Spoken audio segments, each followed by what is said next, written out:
Hey everyone, welcome back to the channel. I'm Heather, and today I thought it would be fun to do just a bit of a sewing roundup. It's been a really long time since I have shared what I've been working on in the sewing room.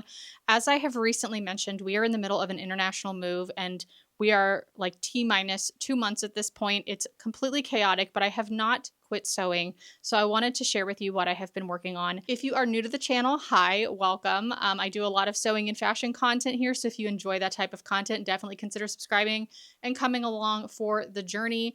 Now, jumping right in, I'm going to start sort of in reverse order over maybe the last month or so that I've been sewing with the top that I have on, and that would be McCall's 8557. I'm sure a lot of you have seen this pattern pop up in the sewing community, YouTube, for quite some time. It has been very popular, very on trend in the sewing world. I am not someone that actually sews a lot of trends, but I'm also the type of person, I don't mind if it's a trend. If I like it, I like it. And this one I did like, and it also fits a hole in my wardrobe, which is I don't have a ton of lightweight spring summery tops. However, I sometimes will take a really long time to sew up a pattern, even if I love it, because I am so picky when it comes to finding what I consider to be the perfect fabric and pattern marriage. So I have had this pattern for a while. And I finally found this Poplin fabric when I was in Paris at a store called Tissu de Ursules. I know that's probably not pronounced that way, but found it there. It's kind of a chain store, it seems like, through France. And I just thought this was so fun and colorful and vibrant and definitely gives me Betsy Johnson vibes. And I thought for the summer, that's really fun, a little kitsch, and decided to go for it. I had not sewn this pattern, like I said before. I know there's other ones out there that are kind of similar. It was very beginner friendly, very easy to understand. I would put it maybe on the adventurous beginner side, but definitely straightforward, great clear instructions. So it was a very nice, fun, easy sew. I did decide to size down a size because it does have some extra ease in the pattern. And I'm on a bit of a fitness journey at the moment, and I just thought I'd like to be able to get some more long-term wear out of it, and I think I could size down. While I do think that is the right choice for me in the long run, I do think my normal size would have maybe hit just a little bit better in certain places, but on the whole, I really like it. It's really fun. I love pink and red together, so it's just very, very playful and great for summer. Also, I will make sure to put any links to fabrics I can link, patterns, etc. down in the description box if you are looking for them. Now, the dress I made right before this, thank you so much to everyone for so much love on this project. This was such a passion project for me, and just seeing all the positive comments just really made my day. I can't explain to you how much that means to me, so thank you so much for that.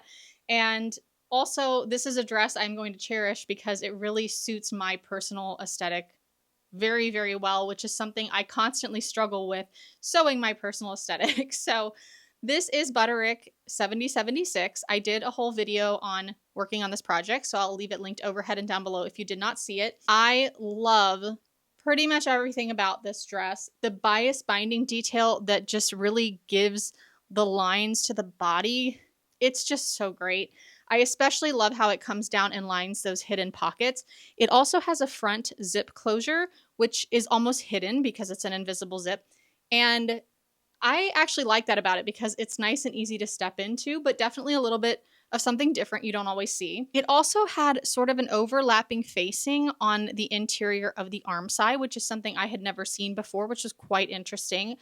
And I just thoroughly enjoyed this project. I've had a lot of people ask about the fabric. I did get it at a local store in Germany. That is one of the, I guess, advantages and disadvantages of living abroad, is that you get some really cool, unique fabrics at more specialty type of shops, but I can't always link them. There is a website for this store, so I will put it there, but I'm not sure anything about like their shipping situation. I don't even know if they carry everything on the website, but I will put it down there for you. It is just some type of a shirting cotton that's got maybe a little bit of an elastane in it. It has, as someone pointed out, cerulean, which is so fitting, and a deep navy floral print, which I just love it. I was going to do something that's more black and white and just kind of that typical edgy fashion, but luckily they didn't have it. This is a fabric I'd been in love with for quite some time. My husband pointed it out. And I said, you know what?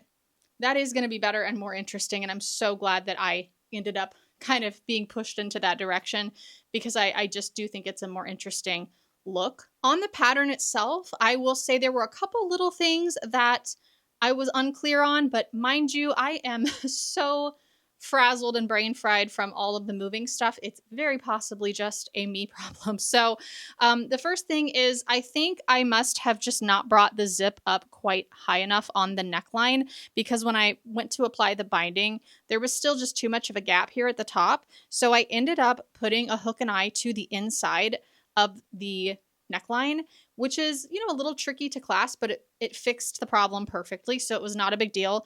And the other thing I ran across was there was something with the pocket that I must have just missed.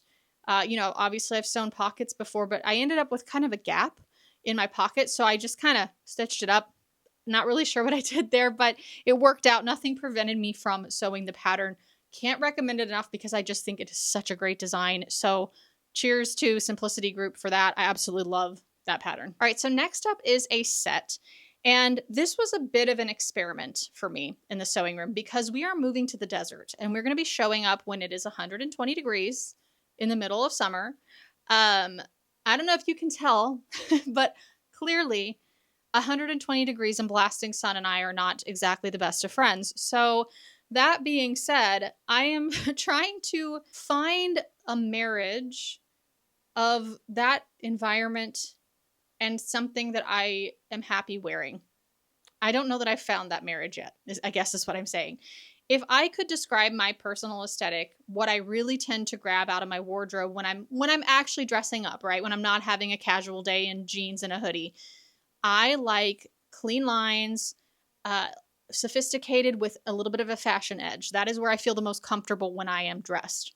However, I get in the sewing room and clearly I sew lots of other things, because there's lots of cute, fun stuff out there. But that is where I'm mostly trying to live going forward. So I didn't really make this with that sew in mind. I made it more with, I need lightweight, breathable pieces, and I would still like some pants. So first one is Simplicity 9756. This sort of vacation-y looking set. I did the pants out of this, and I did the top with McCall's 8217. I'm not sure which view it was, but I'll pop, the pattern up here so you can see. So this is the top. I did the one with the peplum and the tie at the shoulder, and it is in another local fabric, same place that I got the fabric for the Devil Wears Prada Premiere dress, or the Devil Wears Butterick 7076 in that case. But it was from there. It is a cotton blend, kind of a loose weave, and it is in this sort of floral tropical print. I was going for a bit of vacation, light breezy vibes. I really like the color palette. I like the kind of smoky green background, almost an avocado, and that hint of a peachy orange really complements that, I thought. So this was the top. And like I said, then I made the Simplicity bottoms. Now, in terms of actually sewing this up, both patterns, again, very clear, very beginner-friendly patterns. The pants have pockets, a nice elasticated waist, so they're very comfortable, very breezy. Again, I think the fabric choice and everything for out there will be great. I just don't know that I love the two together. I actually prefer the top when I pull the peplum under, which is more similar to one of the other views on the pattern, but I think I like the peplum over jeans. So I think it will still get worn. I just may separate them out instead of wearing them together. I think losing the waistline of the pant is what maybe doesn't sit quite right with me. I like seeing that little bit of a waistband instead of it getting hidden by the peplum. But I would definitely sew them both again. I don't, however, think they fit into that vein of where I'd like to see my wardrobe go. The clean lines, the little bit of an edge and sophistication. Maybe it's as simple as flipping over to some solid colors. I would love to know your thoughts on that. For a climate like that that's so hot, almost unbearably so, how would you blend that sophisticated edginess with that climate? Or are there any patterns you think sort of fit that? Please let me know down in the comments, because that's something I'm kind of working through at the moment and would love your thoughts on. Next up after that, I sewed these two cardigans probably within a day of each other, back to back. It was such a quick sew. I mean, I'm talking an hour or two once you have everything cut. very fast, very beginner friendly, and that is the True Bias Marlo cardigan. I had seen some other makers on the Minerva platform sew this up and share it, and I thought, again, wow, that is a great wardrobe staple and something that would fit a hole in my wardrobe, being just having some nice little cardigans to throw over on a chilly day or a chilly evening. So I sewed 2 of these up back to back, again with, you guessed it, local fabric. So first I have this sort of like light coffee colored houndstooth, and it's very soft, has a little bit of a fuzziness to it. I don't know what the exact blend is, but I absolutely love it. It's so comfortable on. And on this one, I did 4 buttons, even though the pattern has you doing 3, because I couldn't find buttons I liked that were big enough to do the 3 buttons. So I just kind of measured out 4 instead, and it worked out totally fine. The instructions, again, also very beginner friendly, very clear, had no issue. And it gave you a couple different ways to finish it if you are like a newer beginner or a more advanced beginner. Actually, I just picked the easier one because for what I'm using this for, I was fine with that. But the other, you know, it wouldn't have been difficult, just a little more time consuming to do. So really happy with this. So I did that one in the houndstooth, and then I did this one in the cream just for a nice basic. I think I find myself grabbing the houndstooth a little bit more. I think mainly because the material's so comfy. The other is a French terry. I'm not sure the exact blend on the houndstooth, but the other one is just so soft to live in. So I find myself gravitating towards that one. But another pattern I would definitely recommend. I sized down 2 sizes per the conversation of other sewists that I had seen. I like things that are a little more fitted versus a little more boxy. So I went with that recommendation. And for me personally, that worked out perfectly. And it kind of hit at the small part of the waist, which is something I like. So depends on the fit you like, but you can definitely size this pattern down. And last, but certainly not least, another pattern I just can't say enough good things about, and that is the vintage little lady Sydney dress. So this is a dress I made. I don't remember when in April, if it was the beginning or the end of April, but it's so romantic. It's so pretty. This again leans towards a different side of my personality, but one that when I'm in the right mood, that I'm just so here for, the whimsical romantic. And there is this beautiful darting at the waist. I honestly cannot remember the name of this style dart. It's not a fisheye, but it's similar-ish. So it just gives such great shape at the waist. So when I saw the pattern, that was one of the things that stood out to me right away, aside from also the option for these great bubble sleeves. This needs a good pressing right now, so please disregard. And the fabric, I also completely love. This was a Minerva brand ambassador make for me. So it is a Minerva fabric. I love this fabric. It is the Minerva exclusive Rose Reception Supima Cotton Lawn. So the cotton lawn, very light, very breathable. I did have that in mind already with the new climate. Obviously with the long sleeve, this may not be like a dead of summer dress for me, but I think a lot of the year, this is going to get a lot of wear out there as well because it is so light and breathable. And I think the color palette is going to be beautiful with all of the sort of, you know, dirt tone. I started to say dirt tones. Wow. The desert sand tones. Let's put some respect on the desert. Okay. Not dirt, but sand and desert, whatever we want to call it. So, anyway, I love the bubble sleeve.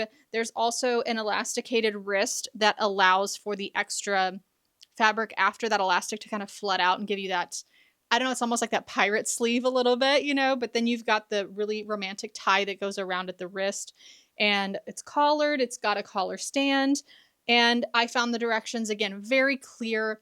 The balloon sleeves are done with shirring. I would not call this a beginner project. I would put this more in the intermediate category. Same with the Butterick 7076. For me personally, I would put them kind of towards an intermediate level maybe, but very good instructions. And lots of options on this one. Something really cool about this pattern too, there are a lot of ways you can vary the look. So highly recommend both the fabric and the pattern on this dress. So that is it for right now. I have many projects already in the works, either being sewn or cut out. So I will probably do a video maybe trying to talk about what I would like to see wrapped up and sewn before we move.